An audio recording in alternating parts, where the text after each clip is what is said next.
I don't appear on stages with fireworks and keynote slides. I rarely speak in public, not because I have nothing to say, but because I believe the truest builders don't announce themselves. They build quietly. This is my story. I've never told it like this before. Not to inspire headlines, not to trend on social media, but so that somewhere, someone who feels invisible, uncertain, small, might know that quiet dreams can still shake the world. This is a story of a boy from southern China, not born with connections, not groomed for greatness. Just someone who kept asking himself, what can I build that will outlive me? I was born in 1971, in a city few had heard of back then, Shantou, in Guangdong province. My father was a port manager, a quiet man with calm eyes. My mother raised me with simplicity.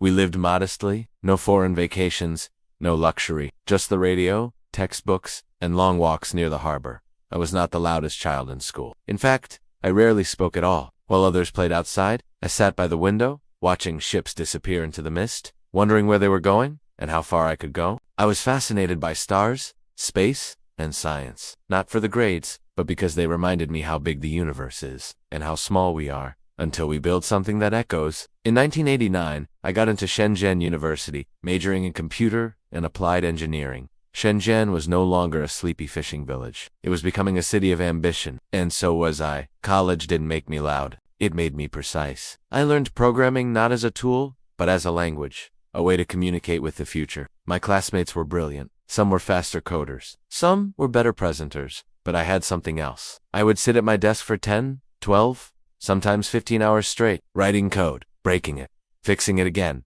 No shortcuts, no applause, just quiet obsession. I wasn't trying to build the next big thing. I was trying to build something that worked. In 1993, I graduated and began working at China Motion Telecom. My salary was 1,200 yuan a month, enough to eat, pay rent, and save just a little. My job, pager, software, but even in something so basic, I saw possibility. What if we could make devices talk to each other? What if humans could speak across space, not just voice to voice, but soul to soul? I waited, watched, learned, and in 1998, I made a decision. I gathered for friends, no investors, no office towers, just 5 people, 1 dream, and a tiny apartment. We built something that felt small at first, a desktop instant messaging tool. We called it OICQ.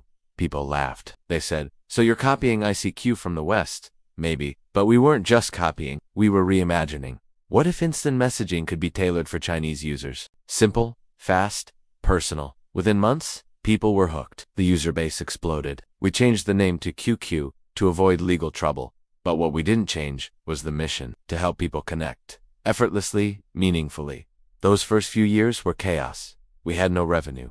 Servers crashed, costs mounted. Investors said, your company has no future, you're burning money. But I held on. I told my team, if we can become the bridge between people, we can build an empire on trust. We added avatars, emoticons, games. QQ became more than software. It became a culture. Every student, every office worker, every teenager was now saying, let's QQ.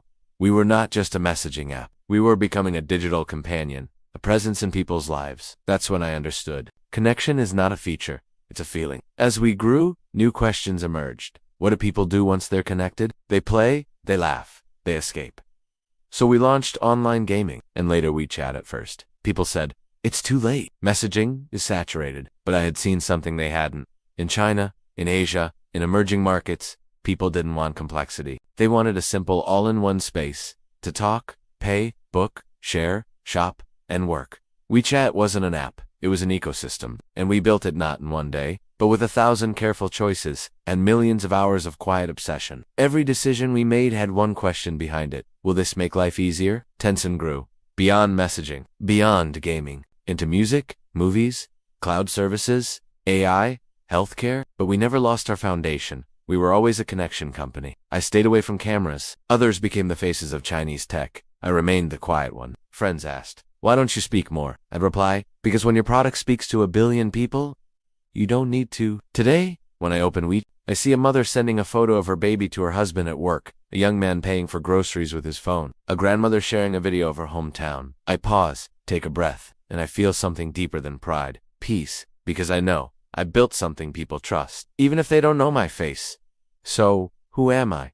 I am not the loudest voice in the room, not the boldest disruptor, not the headline chaser. I am the one who believed that small ideas, if crafted with care, can become the framework of a new world. I am Mahu Chun, founder of Tencent, A quiet man who dreamed of a better way for people to talk, share, play, and live. And I proved.